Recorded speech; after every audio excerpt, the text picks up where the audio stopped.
എൻ്റെ ഒരു കാഴ്ചപ്പാടിൽ എപ്പോഴും നല്ലതാര് ചെയ്യുന്നു അവരെ ഞാൻ സപ്പോർട്ട് ചെയ്യും. ആ ഒരു രീതിക്ക് പോകുന്ന ഒരാളാണ്. അമ്പലവും അയോധ്യയും ഒന്നും അവരുടെ നിത്യ ജീവിതത്തിലെ പരിഹാരമല്ല. വിശപ്പ് തന്നെയാണ്.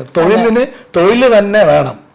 മനസ്സിലായി. നമ്മൾ 100 രൂപയ്ക്ക് മുകളിൽ കൊടുത്താലേ 1 ലിറ്റർ പെട്രോൾ കിട്ടും. നമുക്കിവിടെ ഇപ്പൊ ജയ് ശ്രീറാം പറഞ്ഞാൽ നമുക്ക് പെട്രോൾ കിട്ടില്ല. കൊല്ലം കൊണ്ട് വെച്ചു കൊടുത്തത് കോൺഗ്രസ് ആണ്, കൊന്നത് BJP ആണെങ്കിലും. അപ്പോൾ ഒരു മനുഷ്യന്റെ ഐഡന്റിറ്റി ഒരു മതത്തിൽ നിർവചിക്കാൻ പോകുന്നു എന്നൊക്കെ പറഞ്ഞു കഴിഞ്ഞാൽ അതൊക്കെ ഏറ്റവും മോശമായ സമീപനമാണ്. അപ്പൊ അതേ നിത്യജീവിതത്തിൽ വരുന്ന എല്ലാ ബുദ്ധിമുട്ടുകൾക്കും കാരണം സംസ്ഥാന സർക്കാരാണെന്നുള്ള ഒരു പ്രതീതി ഇവിടെ ജനങ്ങളിൽ സൃഷ്ടിക്കാൻ ഈ പറഞ്ഞതുപോലെ സോഷ്യൽ മീഡിയയ്ക്ക് മാധ്യമങ്ങൾക്ക് കഴിഞ്ഞിട്ടുണ്ട്. അതിനെ മുറിച്ചു കടക്കാൻ കഴിഞ്ഞിട്ടില്ല എന്നുള്ളൊരു വാസ്തവമാണ്. ഇതൊന്നും ആരും ഒരു പരാതിയായിട്ട് സമരമായിട്ട് പോകുകയൊന്നും ചെയ്യുന്നത് കാണാറില്ല. ഇത് പരാതി വരുമ്പോഴത്തേക്ക് ഇതിന്റെ പാപവും ഏറ്റെടുക്കേണ്ടത് വേറെ ആൾക്കാരാണ്. കോൺഗ്രസിന് കൂടുതൽ MP-മാരെ കൊടുക്കണം എന്നുള്ള ചിന്ത ജനങ്ങളിൽ ഉണ്ടായി, പ്രത്യേകിച്ച് ന്യൂനപക്ഷങ്ങളുടെ ഇടയിൽ ഉണ്ടായി. ഒരു കമ്മ്യൂണൽ പോളറൈസേഷൻ കേരളത്തിൽ ഉണ്ടായി എന്നുള്ളത് സത്യമാണ്. ഒരു സാമ്പത്തിക അടിയന്തരാവസ്ഥ കേരളത്തിന്മേൽ കേന്ദ്രം പ്രഖ്യാപിച്ചിരിക്കുകയാണ്. അപ്പുറത്തുനിന്നൊരു ഓട്ടോക്കാരൻ പറയുന്നുണ്ടായിരുന്നു, എല്ലാം നശിപ്പിക്കും, ഈ ടോളെല്ലാം പിരിച്ചുകൊണ്ടാണ് പിണറായി പോകുന്നത്. ആളുകളെ മൊത്തം പിണറായി കൊള്ളയടിക്കുകയാണ്, എന്നിട്ട് പെൻഷനും കൊടുക്കൂല. കാര്യം അവർക്ക് മാത്രമേ ഈ പറയുന്ന ഒരു ക്ലാസ്സിനോട് ഒരു കടപ്പാടുള്ളൂ യഥാർത്ഥത്തിൽ. മറ്റവർക്കൊന്നും എന്തോ അവ എങ്ങനെയാലും ജീവിച്ചു പോകും, ഏത് രീതിയിൽ അവർ ജീവിക്കും, നമ്മളെ ബാധിക്കുന്ന ഒരു വിഷയമല്ല എന്നൊരു ചിന്ത വരും. എന്നാൽ ഇടതുപക്ഷം ഭരിക്കുന്ന ഈ കരുവന്നൂർ ബാങ്ക് ഒരു വാർത്തയായി മാറുന്നതും മറ്റ് രാഷ്ട്രീയ പാർട്ടികൾ ഭരിക്കുന്ന ബാങ്കിലെ അഴിമതി ഒരു വാർത്തയാകാതിരിക്കുന്നതും ഒരു പ്രത്യേക രാഷ്ട്രീയമാണ്. കുറച്ചു പേരെങ്കിലും നമ്മളോട് പറഞ്ഞൊരു അഭിപ്രായമാണ് മരുമകൻ സഖാവ് മുഹമ്മദ് റിയാസിനെ പറ്റിയിട്ട് കുറേ കാര്യങ്ങൾ ഇങ്ങനെ പറയും.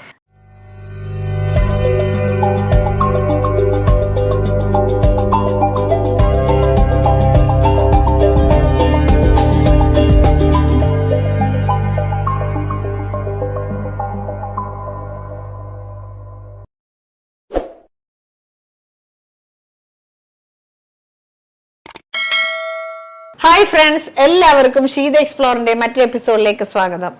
ഇന്നത്തെ വീഡിയോ നിങ്ങൾക്ക് എല്ലാവർക്കും ഇഷ്ടപ്പെടുകയാണെങ്കിൽ പ്ലീസ് സബ്സ്ക്രൈബ് ചെയ്യുക, ലൈക്ക് ചെയ്യുക, ഷെയർ ചെയ്യുക, കമന്റ് ചെയ്യുക. കഴിഞ്ഞ കുറേ എപ്പിസോഡുകളായിട്ട് നമ്മൾ ഇലക്ഷനെ പറ്റിയിട്ടും അതിന്റെ പബ്ലിക് ഒപ്പീനിയനും പിന്നെ അതിനകത്ത് വന്ന കമന്റ്സിനെ പറ്റിയും ഒക്കെ നമ്മൾ ചർച്ച ചെയ്തിട്ടുണ്ടായിരുന്നു. ഇത് കൂടാതെ അതുപോലെ തന്നെ ഇടതുപക്ഷ രാഷ്ട്രീയത്തിന് വൻ ഒരു തിരിച്ചടി കിട്ടിയപ്പോഴത്തേക്ക് നമ്മൾ അതിനെ പറ്റിയിട്ട് ഒരു അവലോകനം പോലെ ഒരു വീഡിയോ ചെയ്തിട്ടുണ്ടായിരുന്നു.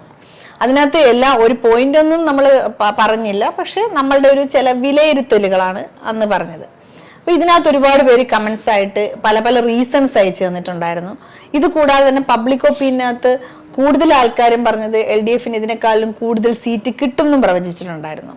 അപ്പൊ എന്തായാലും നമ്മൾ അതിനെ പറ്റിയിട്ടൊന്ന് ചർച്ച ചെയ്യണമല്ലോ. അതുകൊണ്ടാണ് ഞാൻ ബൈജുവിനെ തെരഞ്ഞെടുക്കാൻ കാര്യം. അപ്പൊ കുറച്ച് പേര് ചോദിച്ചത് ഇതൊരു നിഷ്പക്ഷമായിട്ടുള്ളൊരു ചാനലല്ലേ എന്ന്. അതെ, അങ്ങനെ തന്നെയാണ്. നമ്മൾ പബ്ലിക് ഒപ്പീനിയൻ ആയിരുന്നു എടുത്തത്. അതിനകത്ത് കോൺഗ്രസ്സുകാരുണ്ടായിരുന്നു, BJPക്കാരുണ്ടായിരുന്നു, LDFകാരുണ്ടായിരുന്നു. എല്ലാവരുടെ അടുത്തുനിന്നും നമ്മൾ ഒരു പബ്ലിക് ഒപ്പീനിയൻ പോലെ ആയിരുന്നു ചെയ്തിരുന്നത്. ഇത് കഴിഞ്ഞതിന് ശേഷം ഈ ഫസ്റ്റ് വീഡിയോ ഇപ്പം നമ്മൾ എന്തുകൊണ്ട് LDFന് ഒരു തോൽവി എന്നുള്ളതിൻ്റെ ആ വീഡിയോ വന്നപ്പോഴത്തേക്ക് ഒരുപാട് പേര് കമൻസിലൂടെ പല അഭിപ്രായങ്ങൾ പറഞ്ഞു, അവരുടേതായിട്ടുള്ള അഭിപ്രായങ്ങൾ. അപ്പോൾ അത് നമ്മൾ എന്തായാലും മാനിക്കണം. അപ്പോൾ അതിനെ പറ്റിയിട്ടും ഒന്ന് വിശകലനം നടത്തണം എന്ന് തോന്നി. അതാണ് ഇന്നത്തെ ഈ എപ്പിസോഡിൽ നമ്മൾ ഉൾക്കൊള്ളിക്കുന്നത്. അപ്പം ഞാൻ നോക്കുമ്പോൾ എനിക്ക് ഏറ്റവും കൺവീനിയൻ്റ് ആയിട്ട് എനിക്ക് സംസാരിക്കാൻ പറ്റുന്ന ഒരാളാണ് എൻ്റെ കൂടെ ഉള്ളത്, എൻ്റെ ഹസ്ബൻഡ്. എന്നുവെച്ചാൽ ബൈജുവിന് വ്യക്തമായിട്ടുള്ള രാഷ്ട്രീയമുണ്ട്. അത് ബൈജുവിനെ അറിയാവുന്ന എല്ലാവർക്കും അറിയാവുന്ന കാര്യമാണ്. പണ്ട് തൊട്ടേ ഒരു ഇടതുപക്ഷ രാഷ്ട്രീയ ചിന്താഗതിയിലൂടെ മുന്നോട്ട് പോവുകയും അതിൻ്റെ ആ ഐഡിയോളജിയിൽ അങ്ങേയറ്റം അടിയുറച്ച് വിശ്വസിക്കുന്ന ഒരാളാണ്. അല്ലാതെ ഒരിക്കലും ഞാനതൊരു വ്യക്തിയിലോ ഇതിലോ ആയിട്ട് പറയില്ല. ഐഡിയോളജിയിൽ കൃത്യമായിട്ട് കാര്യങ്ങൾ മനസ്സിലാക്കി അതിനകത്ത് എപ്പോഴും വിശകലനം ചെയ്യുക, അങ്ങനെ ചർച്ചകളൊക്കെ നമ്മുടെ വീട്ടിലും നടക്കാറൊക്കെ ഉണ്ട്. അപ്പൊ ഇതിനകത്തൊന്നും ഉൾപ്പെടാത്തൊരു വ്യക്തിയാണ് ഞാൻ. എൻ്റെ ഒരു കാഴ്ചപ്പാടിൽ എപ്പോഴും നല്ലതാര് ചെയ്യുന്നു അവരെ ഞാൻ സപ്പോർട്ട് ചെയ്യും. ആ ഒരു രീതിക്ക് പോകുന്ന ഒരാളാണ്. അപ്പൊ അതുകൊണ്ട് ഇത് തികച്ചും ഇടതുപക്ഷ രാഷ്ട്രീയത്തിന് അനുകൂലിക്കുന്ന ഒരു ചാനലായിട്ട് നിങ്ങൾ കാണരുത്. ഇതിനകത്ത് നമ്മൾ ലൈവ് സ്റ്റോറീസ് ചെയ്യാറുണ്ട്, ആളുകളുമായിട്ടുള്ള ഇന്റർവ്യൂസ് ഞാൻ ചെയ്തിട്ടുണ്ട്, പല ടൈപ്പ് വീഡിയോസാണ് ഞാൻ ചെയ്തിട്ടുള്ളത്. ഇപ്പം ഈ അടുത്ത കുറച്ച് സമയം കൊണ്ടാണ് ഈ എലക്ഷൻ, നമ്മളിപ്പോൾ ഒരു ട്രെൻഡിങ് ആയിട്ട് നിൽക്കുന്ന സബ്ജക്റ്റാണ് എപ്പോഴും എടുക്കുന്നത്. അപ്പോൾ എലക്ഷൻ നാട്ടിൽ വന്നപ്പോഴത്തേക്ക് ഞാൻ അവിടെ ഉള്ളത് കൊണ്ട് അങ്ങനെ ഒരു പബ്ലിക് ഒപ്പീനിയനിലോട്ട് പോയത്.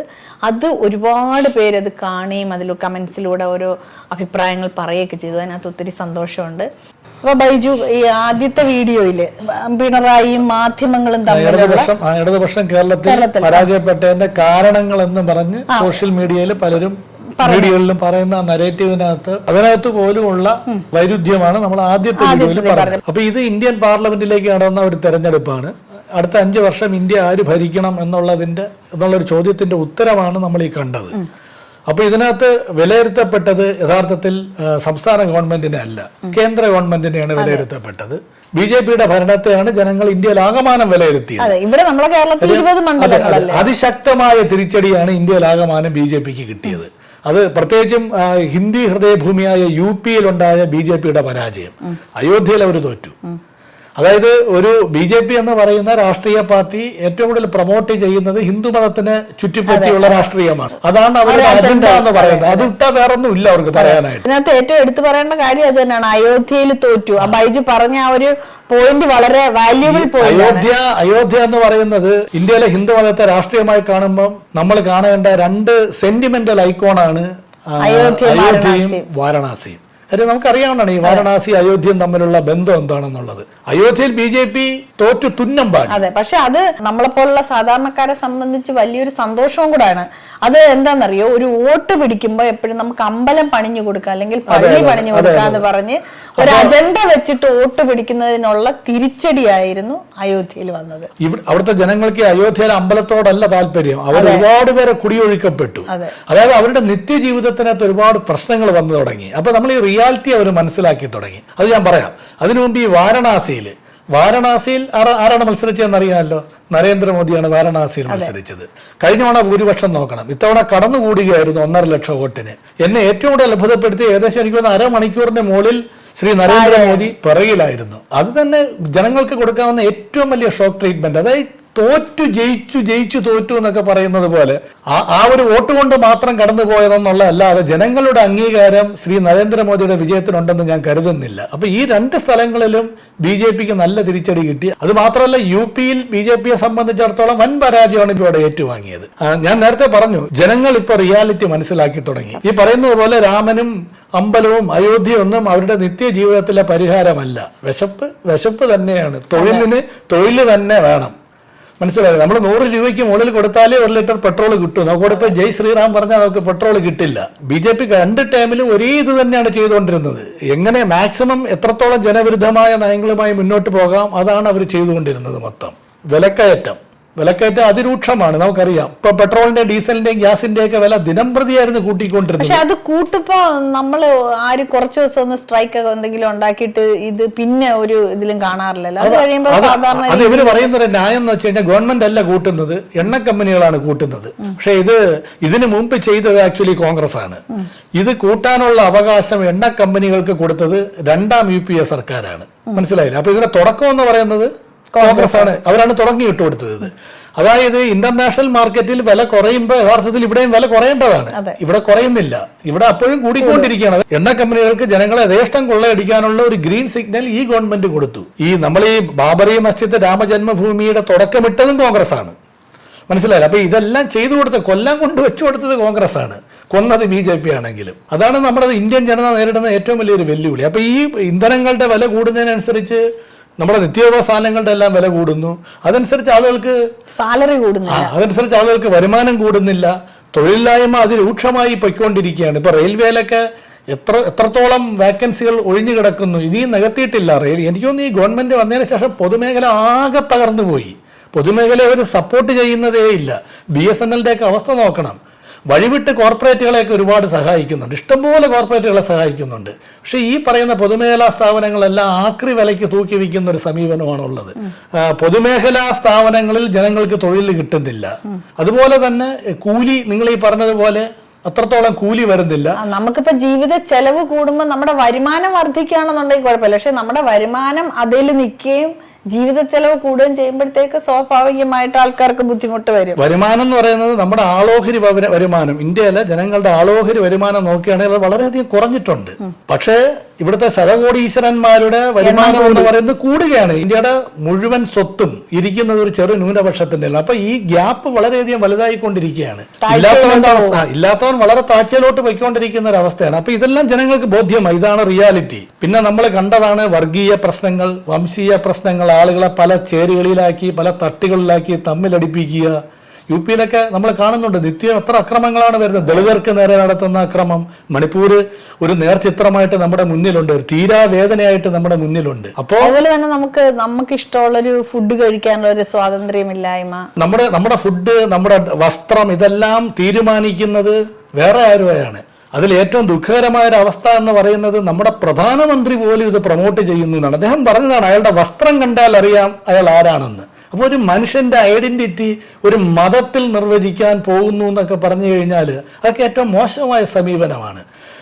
ഒരുപക്ഷെ വർഗീയ ചായ്വുള്ള ആൾക്കാർ പറയാം, എന്നാലും ഭരണത്തിലിരിക്കുന്നവരൊക്കെ അങ്ങനെ പറയാൻ നിന്ന് കഴിഞ്ഞാൽ അപ്പം പിന്നെ ഈ ഭരണഘടനയ്ക്ക് ഒരു വിലയുമില്ലാത്ത രീതിയിൽ ഭരണഘടനയെ മാറ്റിയിട്ട് മനുസ്മൃതിയെ ഒരു ഭരണഘടനയാക്കി അതൊരു തത്വമാക്കി ഇന്ത്യയിൽ കൊണ്ടുവരണമെന്നൊക്കെ പറയുന്ന പ്രചരണങ്ങളൊക്കെ ജനാധിപത്യത്തിലും മതേതരത്വത്തിലും ഒക്കെ വിശ്വസിക്കുന്ന ജനങ്ങൾ അതിനൊക്കെ അനുകൂലിക്കുമോ? ഇല്ല. അപ്പൊ അവരുടെ നിത്യജീവിതത്തിനകത്ത് ഈ പറഞ്ഞതൊന്നും ബാധകമല്ല, ഇതൊന്നും ബാധകമല്ല. പട്ടിണി തന്നെയായിരുന്നു, ദുരന്തം തന്നെയായിരുന്നു, വരുമാനമില്ല, തൊഴിലില്ല. അപ്പൊ ജീവിതത്തിന്റെ രണ്ടറ്റവും കൂട്ടിമുട്ടിക്കാൻ കഴിയാത്ത വെറും ദരിദ്ര നാരായണന്മാരായി ഇന്ത്യയിലെ ബഹുഭൂരിപക്ഷം ജനങ്ങൾ മാറിപ്പോയി. അതിന്റെ പ്രതിഫലനമായിരുന്നു നമ്മളീ കണ്ട തെരഞ്ഞെടുപ്പ്. അപ്പൊ ഇന്ത്യയിൽ ആകമാനം ഉണ്ടായ ഒരു ആന്റി ഇൻക്യുംബൻസി ഫാക്ടർ, അതായത് ഭരണവിരുദ്ധ വികാരം കേരളത്തിലും ഉണ്ടായി. പിന്നെ അതുപോലെ തന്നെ ബാങ്കിങ് സെക്ടറിനകത്തൊക്കെ ഉണ്ടായിരിക്കുന്ന ഒരുപാട് പ്രശ്നങ്ങൾ ലോൺ എടുത്തവർക്കൊക്കെ അറിയാം. നമ്മുടെ ലൈഫ് സ്റ്റൈൽ അസുഖങ്ങൾക്കൊക്കെ ഉള്ള മരുന്നുകൾ, അതായത് ആളുകൾ നിത്യവും വാങ്ങിക്കുന്ന മരുന്നുകൾ, ആളുകൾക്ക് അറിയാം ആ മരുന്നിനകത്തൊക്കെ വന്ന വില വ്യത്യാസം എത്രയാണെന്നുള്ളത്, എത്രത്തോളം കൂടി എന്നുള്ളത്.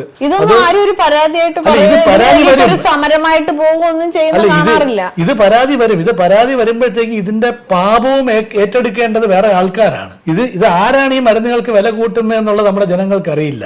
സംസ്ഥാന ഗവൺമെന്റിനാണ് ആൾക്കാർ കുറ്റം പറയുന്നത്. ഈ മരുന്നുകൾക്കുള്ള വില നിർണയ അവകാശം എവിടുന്നാണ്, എങ്ങനെയാണ് ഈ മരുന്നുകൾക്ക് വില കൂടുന്നത്, ഇതെല്ലാം വലിയ ക്യാൻവാസിൽ നമ്മൾ ചർച്ച ചെയ്യേണ്ട വിഷയങ്ങളാണ്.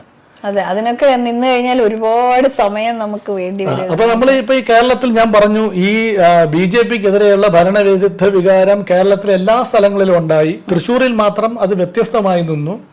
തൃശ്ശൂരിൽ വ്യത്യസ്തമായി നിൽക്കാൻ ഒരുപാട് സാഹചര്യങ്ങൾ ഉണ്ടായിരുന്നു. അത് നമ്മൾ നമ്മുടെ കഴിഞ്ഞ വീഡിയോയിൽ പറഞ്ഞിട്ടുണ്ടായിരുന്നു. ബാക്കി 19 മണ്ഡലങ്ങളിലും കൃത്യമായി വലതുപക്ഷ വോട്ടുകൾ കോൺഗ്രസിലേക്ക് പോയി, അല്ലെങ്കിൽ UDFിലേക്ക് പോയി. കാര്യം കേരളത്തിലെ UDF വോട്ടുകൾ അവർക്ക് കിട്ടിയതോടൊപ്പം തന്നെ ചില നിഷ്പക്ഷ വോട്ടുകളുണ്ട്. അതായത് സെക്യുലറായിട്ട് ചിന്തിക്കുന്ന കുറേ മനുഷ്യർ. അതായത് ഇപ്പോൾ BJPക്കെതിരെ ഒരു ഭരണവിരുദ്ധ തരംഗം ഉണ്ട്. ഇന്ത്യ മുന്നണി എന്ന് പറയുന്ന മുന്നണി ഇവിടെ രൂപീകരിക്കപ്പെട്ടിട്ടുണ്ട്. അപ്പൊ ഇന്ത്യ മുന്നണി അധികാരത്തിൽ വരുമെന്ന് ഏകദേശം ജനങ്ങൾ വിശ്വസിച്ചു. കാര്യം അത്രത്തോളം ദുർഭരണമായിരുന്നു ഈ കഴിഞ്ഞ 5 വർഷത്തെ. എതിർക്കാൻ ഒരാൾ വരണം. അതെ, കഴിഞ്ഞ 5 വർഷത്തെ ഭരണം അത് ജനങ്ങൾക്ക് ബോധ്യപ്പെട്ട കാര്യമാണ്. അങ്ങനെ ഇന്ത്യ മുന്നണി അധികാരത്തിൽ വരുമെന്ന് ജനങ്ങൾ ഏകദേശം വിശ്വസിച്ചു. കോൺഗ്രസിന് കൂടുതൽ MP-മാരെ കൊടുക്കണം എന്നുള്ള ചിന്ത ജനങ്ങളിൽ ഉണ്ടായി, പ്രത്യേകിച്ച് ന്യൂനപക്ഷങ്ങളുടെ ഇടയിൽ ഉണ്ടായി. ഒരു കമ്മ്യൂണൽ പോളറൈസേഷൻ കേരളത്തിൽ ഉണ്ടായി എന്നുള്ളത് സത്യമാണ്. കേരളത്തിലെ 19 മണ്ഡലങ്ങളിലും വോട്ട് UDFിലേക്ക് ഏകീകരിക്കപ്പെട്ടു. പിന്നെ അതേപോലെ തന്നെ നിഷ്പക്ഷമായി ചിന്തിക്കുന്ന ജനങ്ങൾ, ഇപ്പൊ ഇടതിനും വലതിനും ഒക്കെ മാറി മാറി ചിന്തിക്കുന്ന ജനങ്ങൾ, ഞാൻ ഈ പറഞ്ഞതുപോലെയുള്ള സെക്യുലർ മനസ്സുകളും അങ്ങോട്ട് മാറി. ഇപ്പൊ LDFന് കിട്ടിയിരിക്കുന്ന വോട്ടെന്ന് പറയുന്നത് അവരുടെ ഉറച്ച വോട്ടുകളാണ്. പാറ, ബേസ്മെന്റ് ആണ് LDFിന്റെ. നമ്മൾ കഴിഞ്ഞ ശബരിമല വിഷയത്തിലും ഇതേ വോട്ടാണ് അവർക്ക് കിട്ടിയത്. അപ്പൊ അന്ന് ഒരു സീറ്റാണ് കിട്ടിയത്. ടെക്നിക്കലി പറയുകയാണെങ്കിൽ അതേ സെയിം സിറ്റുവേഷൻ തന്നെയാണ്. ഭൂരിപക്ഷം കൂടി, അത് മാത്രമേ നമുക്ക് പറയാൻ പറ്റുള്ളൂ. അതിനും വ്യത്യസ്ത സാഹചര്യങ്ങളാണ്, നമുക്ക് വേറെ വേറെ നമ്മൾ വിലയിരുത്തേണ്ടതാണ്. അങ്ങനെ ഈ കേന്ദ്ര ഗവൺമെന്റിനുള്ള എതിർപ്പ് കൃത്യമായി ഈ തെരഞ്ഞെടുപ്പിൽ പ്രതിഫലിച്ചു. ഞാൻ ഈ പറഞ്ഞതുപോലെയുള്ള വോട്ടുകൾ ഏകീകരിക്കപ്പെട്ടു. അതാണ് ഇടതുപക്ഷം തോക്കാനുള്ള ഏറ്റവും പ്രധാനമായിട്ടുള്ള ഒരു കാര്യം. അതിന് വിരുദ്ധമായി പലരും പറയുന്നുണ്ട്. പക്ഷെ ചില വോട്ടുകൾ ഈ പറഞ്ഞതുപോലെ ഇടതുപക്ഷത്തിന് കിട്ടേണ്ടതായിരുന്നു. അത് സത്യമാണ്, അത് നമ്മൾ തർക്കിച്ചിട്ട് കാര്യമില്ല. അത് എങ്ങനത്തെ വോട്ടുകൾ എന്ന് വെച്ച് കഴിഞ്ഞാൽ അടിസ്ഥാന ജനവിഭാഗങ്ങളുടെ വോട്ടുകളുണ്ട്. കേരളത്തിൽ മുന്നണികൾ തമ്മിലുള്ള വ്യത്യാസം എന്ന് പറയുന്നത് കുറച്ചാണ്. ചില പ്രത്യേക ഘട്ടങ്ങളിൽ മാത്രമേ ഈ മുന്നണി വ്യത്യാസം കൂടാറുള്ളൂ. അപ്പൊ പ്രത്യേകിച്ചും ഇവിടുത്തെ ഞാൻ ഈ പറഞ്ഞ അടിസ്ഥാന ജനവിഭാഗം താരതമ്യം ചെയ്തത് ഈ പിണറായി സർക്കാരും കഴിഞ്ഞ പിണറായി സർക്കാരുമായിട്ടായിരുന്നു. ഇവിടെ പലർക്കും പെൻഷൻ മുടങ്ങി എന്നുള്ളത് സത്യസന്ധമായ ഒരു കാര്യമാണ്. സപ്ലൈകോയെ ആശ്രയിച്ച് ജീവിക്കുന്ന ഒരു വലിയ മനുഷ്യർ ഈ അടിസ്ഥാന വിഭാഗങ്ങളിലുണ്ട്. പെൻഷൻ വൈകി എന്നൊരൊറ്റ കാരണമാണ് അവരുടെ മനസ്സിലുള്ളത്. അവർക്ക് വേറെ ഒന്നും അറിയേണ്ട കാര്യമില്ല. തീർച്ചയായിട്ടും. കാര്യം കഴിഞ്ഞ പിണറായി സർക്കാർ പെൻഷൻ കൊടുത്തു. അപ്പൊ LDFന്റെ പല ആൾക്കാരും ന്യായീകരിക്കാൻ ശ്രമിച്ചത് ശ്രീ ഉമ്മൻചാണ്ടി അധികാരം വിട്ടു പോകുമ്പോഴത്തേക്ക് 18 മാസത്തെ പെൻഷൻ കൊടുക്കാതെയാണ് പോയത്. വെറും 600 രൂപ 18 മാസം കൊടുക്കാത്ത കോൺഗ്രസ്സുകാരാണ് അല്ലെങ്കിൽ UDF-കാരാണ് ഇന്ന് ഇതിനെ ചോദ്യം ചെയ്യുന്നത്. പക്ഷെ അത് വേറെ നരേറ്റീവാണ്. അതുകൊണ്ട് അവരങ്ങനെ ചെയ്തു എന്ന് പറഞ്ഞ് നമ്മൾ ചെയ്യുന്നത് ശരിയാണ്. പ്രത്യേകിച്ച് ലെഫ്റ്റ് അത് ചെയ്യാൻ പാടില്ല, ന്യായീകരണമല്ലത്. ഇപ്പൊ ആളുകൾ ജനം കമ്പയർ ചെയ്യണത് ഈ പിണറായി സർക്കാരും കഴിഞ്ഞ പിണറായി സർക്കാരും തമ്മിലാണ്. അപ്പം കഴിഞ്ഞ പിണറായി സർക്കാരിന്റെ കാലത്ത് അവർക്ക് കൃത്യമായിട്ട് പെൻഷൻ കിട്ടിയിട്ടുണ്ട്. അപ്പൊ ഇപ്പം പെൻഷൻ കിട്ടാത്തതിന്റെ യഥാർത്ഥ കാരണം നമുക്കറിയാം എന്തുകൊണ്ടാണെന്നുള്ളത്. കേരളത്തിന് അർഹമായ വരുമാനം കിട്ടുന്നില്ല, കേന്ദ്രത്തിൽ നിന്ന് വരണം. ഇതൊരു ഫെഡറൽ സംവിധാനത്തിൽ പ്രവർത്തിക്കുന്ന ഒരു രാജ്യമാണ് ഇന്ത്യ, അല്ലേ? നമ്മൾ ₹1 GST കൊടുക്കുമ്പോൾ നമ്മുടെ റിട്ടേൺ എത്രയാണെന്നുള്ളത് നമ്മൾ ഈ വീഡിയോയുടെ തന്നെ ചാർട്ട് കൊടുക്കുന്നതാണ്. മറ്റ് സംസ്ഥാനങ്ങൾക്ക് കിട്ടുന്നത് എത്ര? അർഹമായ പൈസ കിട്ടാതെ ആദ്യമായിട്ടാണ് ഇവിടുത്തെ ഗവൺമെന്റ് അവിടെ പോയി സമരം ചെയ്തത്. ഇന്ത്യയുടെ ചരിത്രത്തിൽ ആദ്യമായിട്ടാണ്. കേസ് കൊടുത്തു. കോടതിയാണ് അവസാനം ഇടപെട്ടിട്ട് പൈസ കൊടുക്കാൻ വേണ്ടി പറഞ്ഞത്. കടമെടുക്കാനുള്ള പരിധി കേരളത്തിൻ്റെത് താത്തു കളഞ്ഞു, അതും കേസ് കൊടുത്തു.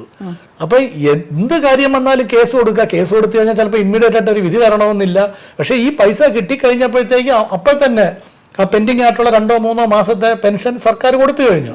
ഇപ്പോഴും പെൻഡിങ് ആണ്, ഇപ്പോഴും പൈസ കിട്ടാനുണ്ട്, ഇപ്പോഴും ഇത് തുടരുകയാണ്. അതായത് സാമ്പത്തികമായ ഒരു ഉപരോധം, ഒരു സാമ്പത്തിക അടിയന്തരാവസ്ഥ കേരളത്തിന്മേൽ കേന്ദ്രം പ്രഖ്യാപിച്ചിരിക്കുകയാണ്. കാര്യം ഒരുപാട് അപവാദ പ്രചരണങ്ങൾ കേരളത്തിനെതിരെ പറഞ്ഞു നോക്കി, ഇൻവെസ്റ്റിഗേഷൻ ഏജൻസികളെ വെച്ച് ഇവിടെ പല കളികളും കളിച്ചു നോക്കി, അപ്പൊ രാഷ്ട്രീയമായി പല വേലയും നോക്കി, ഇതൊന്നും യേശുന്നില്ല. ഇതാകുമ്പോഴത്തേക്ക് ഈ സാമ്പത്തിക അടിയന്തരാവസ്ഥ എന്ന് പറയുമ്പോൾ ഇവിടുത്തെ ക്ഷേമ പ്രവർത്തനങ്ങളെ മുഴുവൻ ബാധിക്കും. ക്ഷേമ പ്രവർത്തനങ്ങളെ ബാധിക്കുമ്പോൾ ഇവിടുത്തെ സോഷ്യൽ സെക്ടർ നശിച്ചു പോകും. ഇവിടുത്തെ ഇതിന്റെ ബെനിഫിഷ്യറി എന്ന് പറയുന്ന സാധാരണക്കാരായ മനുഷ്യരാണ്. മനസ്സിലായില്ല? അപ്പൊ ഗവൺമെന്റ് എംപ്ലോയീസിനോ അല്ലെങ്കിൽ ഏതെങ്കിലും കമ്പനി ജോലി ചെയ്യുന്നവർക്കോ പൊതുമേഖലാ സ്ഥാപനങ്ങളിലുള്ളവർക്കോ ഒന്നും ഇത് ബാധകമല്ല. വെറും സാധാരണക്കാരായ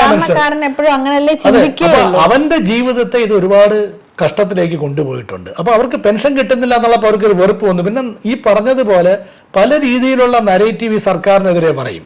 എന്തുകൊണ്ടാണ് പെൻഷൻ മുടങ്ങിയെന്നുള്ളതിന്റെ കാര്യവും നമ്മൾ പറഞ്ഞിട്ടുണ്ട്. അർഹമായ വരുമാനം കേന്ദ്രത്തിൽ നിന്ന് സംസ്ഥാനത്തിന് കിട്ടുന്നില്ല. അത് ഈ പറയുന്ന പെൻഷൻ വിതരണത്തെ ബാധിച്ചിട്ടുണ്ട്. അത് ഈ കേന്ദ്ര ഗവൺമെന്റിന് കൃത്യമായിട്ട് അറിയാം. കേന്ദ്ര ഗവൺമെന്റിന് അത് കൃത്യമായിട്ട് അറിയാം. കേരളത്തിന്റെ ഈ പറയുന്ന രീതിയിൽ സാമ്പത്തികമായി വിരോധം നടത്തി കഴിഞ്ഞാൽ ജനങ്ങൾ തീർച്ചയായും ഗവൺമെന്റിനെതിരെ തിരിയും. അതിനെല്ലാം പുറമെ ഈ സമൂഹത്തിൽ ആകമാനം കുറേ അവനർമ്മികൾ ഇങ്ങനെ സൃഷ്ടിച്ചു വച്ചിട്ടുണ്ട്. അതിപ്പം പിണറായി വിജയനെ വ്യക്തിപരമായും CPM-നെ കുറിച്ചും പല നേതാക്കളെ പറ്റിയും പല സംഭവങ്ങളെ പറ്റിയും നിരന്തരം ഇങ്ങനെ സോഷ്യൽ മീഡിയയിലും നുണകളുടെ ഒരു കുത്തൊഴുക്ക് തന്നെ ഉണ്ട്. അത് നമ്മൾ ആദ്യത്തെ വീഡിയോയിൽ നമ്മൾ പറഞ്ഞതുമാണ്. പലരും അത് കണ്ട് തെറ്റിദ്ധരിക്കാറുണ്ട്. ഇപ്പൊ ഈ പെൻഷന്റെ കാര്യം പറയുമ്പോൾ എന്താണ് പറയുന്നത്? സർക്കാർ വേറെ ധൂർത്തടിച്ചിട്ടാണ് ഈ പെൻഷൻ കൊടുക്കാത്തത്. കേരള ഖജനാവ് കാലിയാണ്. ഇപ്പൊ നാഷണൽ ഹൈവേയുടെ പണി തന്നെ ഇപ്പൊ നടക്കുന്നുണ്ട്. ഈ നാഷണൽ ഹൈവേ എന്ന് വെച്ച് കഴിഞ്ഞാൽ സംസ്ഥാന കേന്ദ്രത്തോട് ഒന്നിച്ചെടുത്ത് ചെയ്യുന്നതാണ്. ഈ വസ്തു ഏറ്റെടുക്കുന്നത് സംസ്ഥാന സർക്കാരാണ്, റോഡ് പണിയുന്നത് കേന്ദ്ര സർക്കാരാണ്. അപ്പൊ ഈ വസ്തു ഏറ്റെടുത്തവർക്കെല്ലാം സംസ്ഥാന സർക്കാർ ഇമ്മീഡിയറ്റ് ആയിട്ട് പൈസ കൊടുത്തു പോകും. സംസ്ഥാന ഗവൺമെന്റ് തന്നെയാണോ? സംസ്ഥാന ഗവൺമെന്റാണ് കൊടുക്കുന്നത്. അപ്പൊ ഇതിന് ആർക്കും എനിക്ക് തോന്നുന്നു ഒരുപാട് പേർക്ക് അറിയില്ല എന്ന് വെച്ച് കഴിഞ്ഞാൽ അറിയാനുള്ള ഒരു വേദി ഇവിടെ അടച്ചിടുകയാണ് ഇവിടുത്തെ മീഡിയകൾ. ഇവിടുത്തെ മീഡിയയും സോഷ്യൽ മീഡിയയും അറിയരുത്, ഒരു ജനം ഇത് അറിയരുത്.